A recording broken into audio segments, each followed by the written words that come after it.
Our next speaker is Bryce Olson. I met with Bryce some time ago, last year, I guess, in Portland. And we quickly discovered that we can build a friendship to work on his project, his personal project that extends to many other patients. And today, Bryce is a team member, our scientific team member. We work very closely, and he will tell you all about it.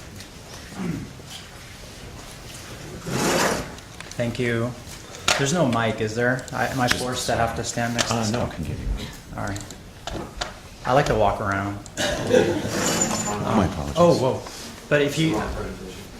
Oh, yeah, that's the wrong one. This is going to be interesting, by the way. So I'm Brian Olson. Or, My apologies. No, it's all good. Oh, so Bryce Olson. So where is it? Is that the one you just opened? Yeah. Oh, wow. It's not there. Well, I'll start. Okay. Yeah. Well, I'll go ahead and start. I have some visual aids that would be useful to show, but I'm honored and thrilled to be here today, and I mean that sincerely. There's a lot of people in this room at UCSD that I adore, and I feel that no? Okay. Okay. Do you happen to have a thumb drive? Yeah, but it's... I will ask. That's a bummer. Lisa, I'll be right back. Okay. That's a real bummer. Anyway, so I feel that the reason why I'm very fond of people like you is because you gave me hope. A lot of people in the room here, you're the folks that gave me hope. And when I say that, I don't mean like fake hope, misguided hope, false hope. I mean hope that's based on data, hope that has a foundation on precision medicine, that is fostered by collaboration that people like Ida have been able to bring together for me. And I want to share with you a little bit about what that was. If I had my slides, you would see a picture of me with 80s hairband, rock and roll, wig, black spandex pants, pink cowboy boots, and I was in the infusion room at OHSU United Cancer Institute in Oregon, and I kind of looked like I had hope, but that was because I was trying to put a smile on people's... Oh, sweet. I was trying to put a smile on people's faces because my chemo infusion cycle 1 was horrible. I had side effects that were just blistering mouth sores, epic fatigue, neuropathy in my feet that I still can't really feel today. And I hated it. So I went around and distributed gourmet chocolates to my other brothers and sisters in the infusion chair. And I had one older guy look up at me and he's like, "Are you with the entertainment?" "No? Do you work here then?" And I said, "No." And I looked at showed him the ID in my arm, and I said, "I'm just like you, but I really wish I wasn't," because I was starting to realize how much of a bummer it is to be cruising around cancer land when all you can rely on is the standard of care. So I finished docetaxel in October or so of 2014. By early 2015, my cancer was back. And I was starting to run out of options, really. There was published data, like Duke Medicine had published something around that time that said, if you have metastatic disease in the bone and you have progressed on chemo, you have a median survival of about 21 months. And my doctors at OHSU had already told me that I had one of the fastest growing prostate cancers, most aggressive that they'd seen. So I should have fallen in a lot earlier than 21 months. So I started to lose hope. And I came to terms with my own mortality. I kind of just said, you know what, that awesome kiddo of mine, I'm probably not going to see her get out of elementary school. But I was working at Intel Corporation, and I came back off of leave, and I wanted my last days to matter. And I knew that they had this group of people that worked with Intel technology and tried to help health and life sciences industry, address big challenges. And I thought that was kind of cool. I didn't really know much about what they were doing, but I pushed my way in because I thought, okay, healthcare, that's a lot more meaningful than oil and gas, right? It's a lot more meaningful than helping some hedge fund guy do high frequency trading and make another $1 billion. So I got in, but what I learned just blew my mind. I learned all about genomics and precision medicine and how you can use genomic sequencing to get to the essence of what's fueling disease, and then that opens the door to targeted and less toxic treatments. So I learned about the whole value chain of genomic sequencing and bioinformatics with commercial and open source codes, and how that led to clinical interpretation, and how hospitals that we were working with, because our technology underpinned that whole value chain, how there were hospitals that we were working with which are actually bringing this to the point of care. And when I learned that, I kind of got pissed off. And I'll show you why if we can get the slides up. But the reason why I got kind of pissed off was because nobody was sequencing me. There we go. Bam. All right. Awesome. Button right Thanks. there. Thank you very much. So that was me. That was the 21 months. So nobody was sequencing me. And when I came to the realization that wasn't happening, I was really upset because I needed to go outside the lines. I needed to take a different approach here. I'm not satisfied with the median survival for 5 years. I have a little kid. I need to get her into high school and to graduate. And so I knew through my work that the path to precision medicine started with pathology. So I went and talked to the pathologist and I said, sequence me. And he said, okay. And he was actually starting, OHSU had a gene panel that they were building, and he actually was going to approach me with a proposal anyway. So we did it, and then a few weeks later, he comes back and he's like, hey, we saw some really interesting things. You appear to have some clinically significant mutations, but I can't really talk to you about it because I haven't had a chance to talk to your oncologist yet. And I said, bullshit. You need to educate me right now, because if you don't help me understand this, then I'm going to go into my meeting with my oncologist, and he's going to keep me on the standard of care because you haven't made me an engaged, active patient. So he did. He educated me on what he found. And it turned out I had a hyperactive PI3K pathway.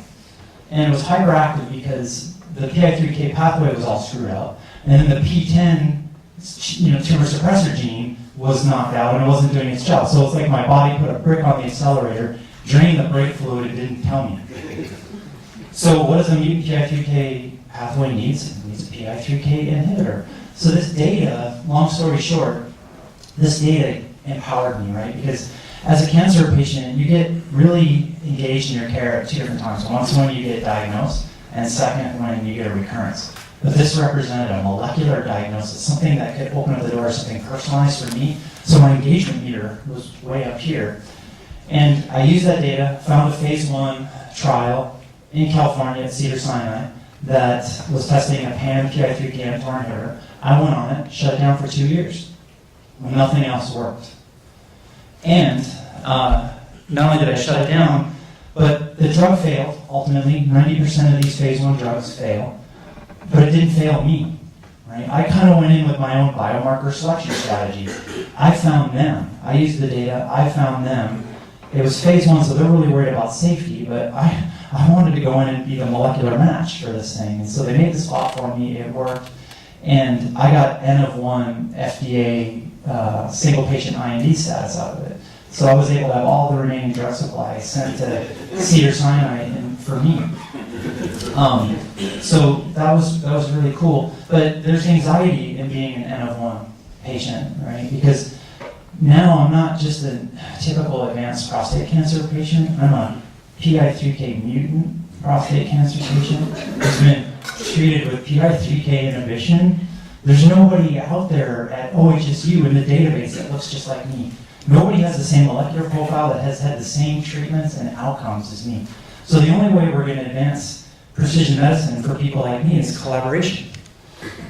Because, again, no single institution is going to solve this. They have to collaborate with others, because then we have more people that would molecularly look like me, and we could look at treatment and outcome data. And that was the time when I met Ida, because I got a recurrence in March of this year. It started growing. So what does that tell me? Okay, PI3K inhibition alone isn't getting it done anymore. Something else has been activated. She had heard about my challenges through a friend of hers, and she reached out. She said, how can we help you at UCSD? And I was like, wow, that's amazing. Nobody reaches out to patients really and says something like that from a research perspective. And And I said, well, let me tell you what. Well, I don't know what's fueling my new metastatic disease right now. My PSA is going like this, but we can't see anything radiologically right now. Radiographically, we can't see anything yet because I'm doing just typical CT and bone scans. So she brought me into the musculoskeletal radiation oncology people, and they got me a really cool PET, and they got me an Axeman PET. And once we saw that I actually had a metastatic lesion in my T5, we then did a thoracic MRI. And then we pinpointed exactly where it was. And then we went in with a 13-gauge needle and took bone biopsies of it. And then we used that to do a couple of things. Christina Jameson took the DNA off of that and started working on organoids and PDX models. Bryce mice is what I like to call them. And that is interesting because it could represent a preclinical model for me at some point. The other thing we did is we sent one of the cryovials, or a couple cryovials, over to TGen in Arizona, because I know Dr. Jack Trent, and he did DNA and RNA sequencing for me and shared the data with the team here. And the team here got unleashed to look at all kinds of cool stuff. So let me just give you a couple examples. So, oh yeah, here's this awesome team, by the way. So, yeah, I mentioned already about a few of the people here, but let me talk about Ludmil a little bit. So, Ludmil helped me understand that mutational signatures matter. I had always focused on driver mutations. What the hell is driving my cancer? What's the somatic mutation that's driving it? He helped me understand that there's another thing you need to look at. You need to look at the passenger mutations that have been there the whole time that are associated with somatic mutations that could be interesting to you. And what he showed me is that 60% of my mutations were associated with homologous recombination deficiency. That was interesting. So Rana McKay got involved and worked with them, and she's like, you know what? You might be a candidate for a PARP inhibitor then, because you're not BRCA mutant. 1 to 5% of women with metastatic breast cancer are BRCA mutant. But there's new research out there that shows that maybe 20% of women with metastatic breast cancer have high homologous recombination deficiency. So maybe one of the things I could do in the future is take a PARP inhibitor and combine it with something else. That was fascinating insight. This, Pablo Tamayo and Quat Medagal Ernar put together, and they showed me where I live and what oncogenic state do I live. So they looked at all these core oncogenic pathways in my metastatic disease and compared it to the primary molecular data. And they said, you know what, you live here, you're the purple guy right there. I like to think of that as kind of Southern California. Oregon's got a lot of rain, and so I'm cool with Southern California. And they created a bunch of functional oncogenic cellular states, and then they mapped the 120 other guys that are part of the Stand Up to Cancer metastatic prostate cancer data set that Ellie Van Allen in Boston published. And with that, I found out who some of my nearest neighbors are. Now, this is me kind of showing what different oncogenic pathways are expressed in my new metastatic disease. And though nobody's a perfect match, there are some neighbors that look kind of like me. So this is cool, right? I can go back to Ellie and I can say, hey, who's MO1179 and what are the treatment outcomes for that person? It just gives us another thing to look at, right? So my last point here, I think the future has a silver bullet or silver bullets, and there are all of you in the room. I'm really excited about what the future has. I think there's amazing things of taking industry and academia and looking at AI, for example, to uncover and find new patterns in data that the human eye can't see. I think there's going to be great discoveries there. You know, look at companies like Amazon. Isn't it weird how they know so much about us, right? Digital marketers, they know exactly what we want to buy because they understand. They looked at all these different data sets about us and they were able to, understand what we want. How do we take a digital marketer's view to cancer and apply all this data sets and personalize everything? You're going to hear something from Brian today, which is kind of a cool approach to that. It's an interesting idea that you guys should noodle on. Anyway, so Ida, thank you so much for bringing all the amazing minds here to help me and keep helping people like me stay one step ahead of our cancer.